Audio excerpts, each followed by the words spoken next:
Good morning, good morning, good morning. We are starting a big trip, or at least it certainly is for me. We're heading off up into North Wales. The weather is supposed to be pretty good,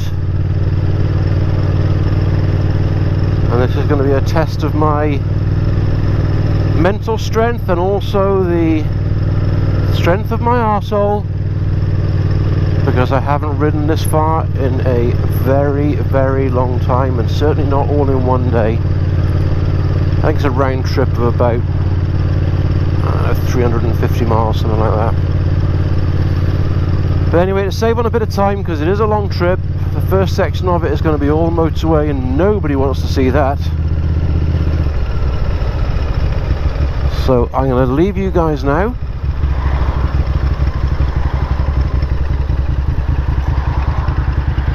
And I'll catch up with you shortly. Well, we've just arrived in Rhyadr.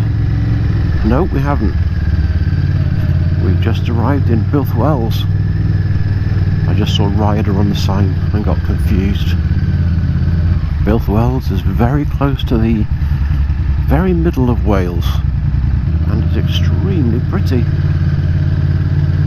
So we are going to have a bum wiggle and a leg stretch, and possibly grab a little bite to eat. Not sure if I'm allowed over here, but here will do. Okay, right. And here we are in Rhyadr.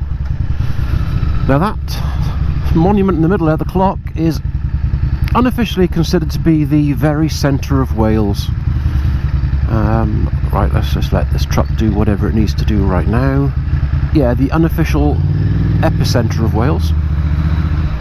And down that road there takes you off to Elan Valley, which in my opinion is one of the best roads and biking roads in the country. And I apologise, I know I'm incorrect in saying that, but when I say the country, I mean Great Britain, which is an island, not a country, as I was correctly pointed out. So yeah, that's Rhyadr. That was Rhyadr, the middle of Wales. I'm now heading into undiscovered country, which is sort of going through the top mid Wales into North Wales, which is somewhere I've never been, which is quite sad considering I am Welsh. But we're going to head north now, and we're going to visit a place where I'm going to tell you a story, which is part of Welsh heritage, Welsh legend, and one of my favourite Welsh historical stories of all time. But we'll catch up with that in a bit. What's quite incredible is that we've sort of swapped from south to north, and the countryside seems to know what it's supposed to do. So we've gone from the rolling green hills and forests of South Wales into the rugged beauty of the mountains of North Wales. Now, I haven't recorded very much on the first half of this journey. I want to try and save cameras, batteries and memory cards for the bits that I haven't done before. But I'll put a link down below or somewhere on the screen. I don't really know how it works, but somewhere there'll be a link, possibly in the information section, to some videos that I did when I first started out motovlogging. Actually, when I did a ride up to Elan Valley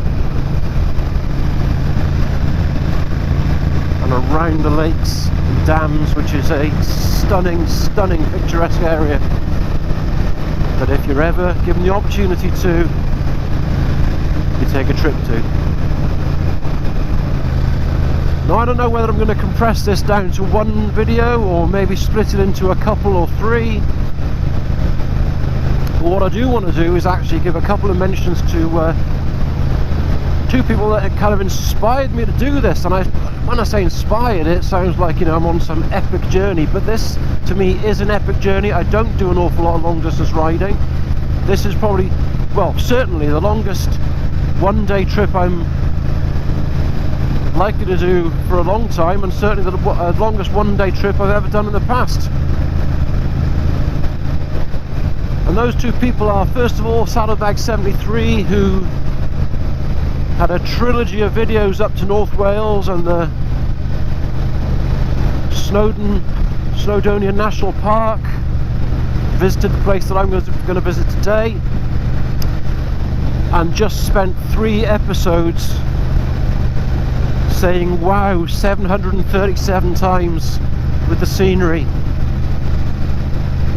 And I'll put a link in the description for his videos as well, where he did the North Wales trip and tour, because it is spectacular. I hope this sort of low cloud is burnt off soon, so that I get the same opportunity to see the same sights as him. But his trip was, like I say, quite spectacular.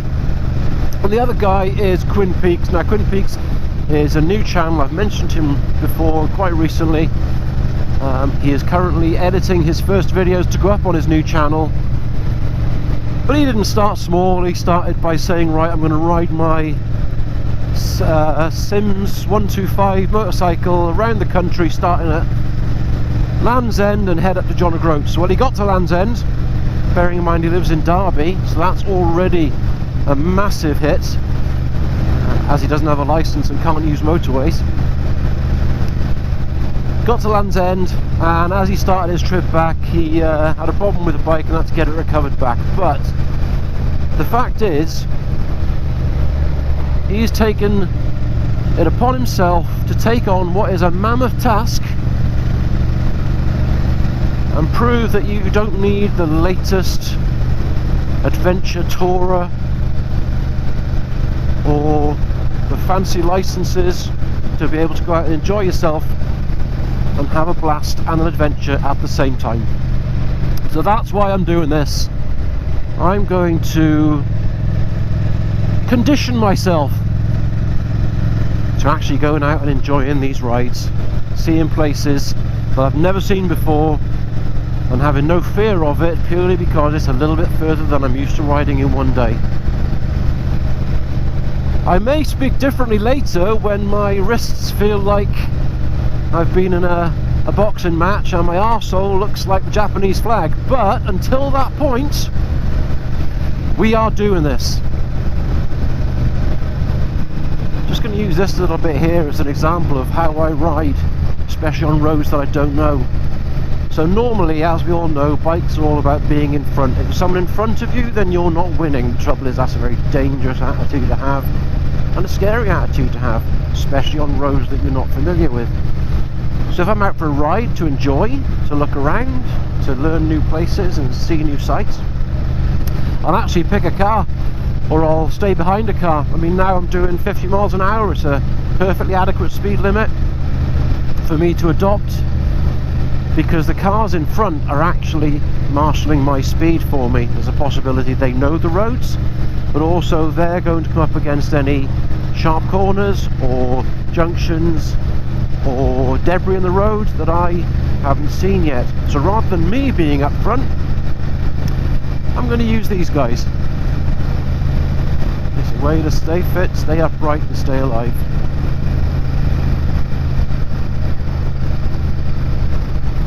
And also it keeps my speed down, which means I can look at all of this.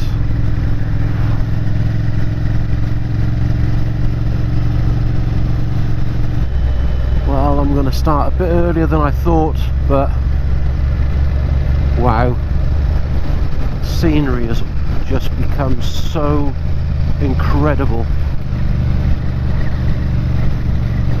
I don't know if you can see that, but that's a beautiful reservoir.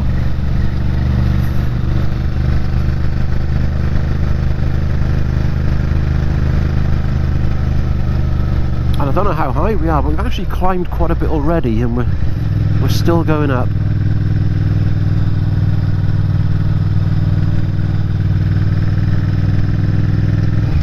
Okay, so we have just entered the county of Gwynedd and just passed a sign saying that we are officially in Snowdonia National Park.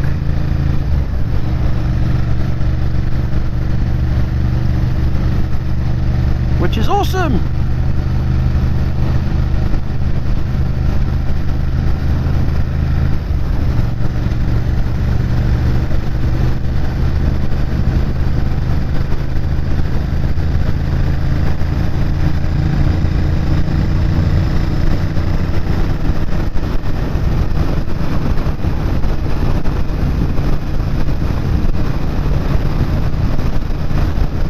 Probably gonna pull over for a little leg stretch.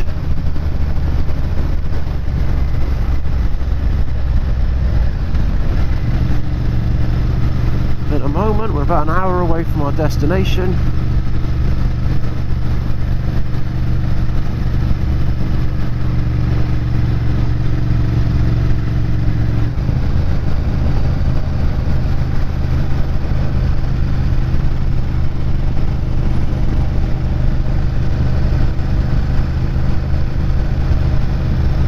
I doubt you can see, but just up there, directly in front of me now, is you might see a white line in the mountain. It's actually a waterfall that's coming down. Oh, this is beautiful around here.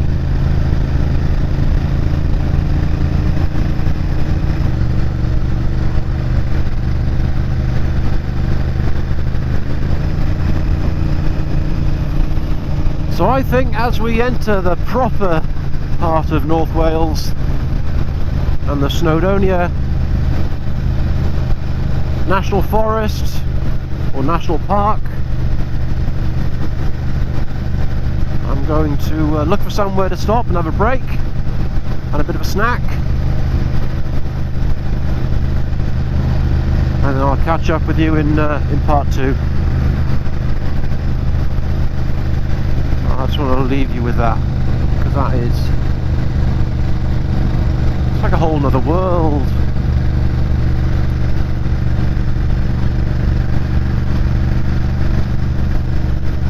Every time I want to stop the camera recording, I come around the corner and there's something else that I want to share.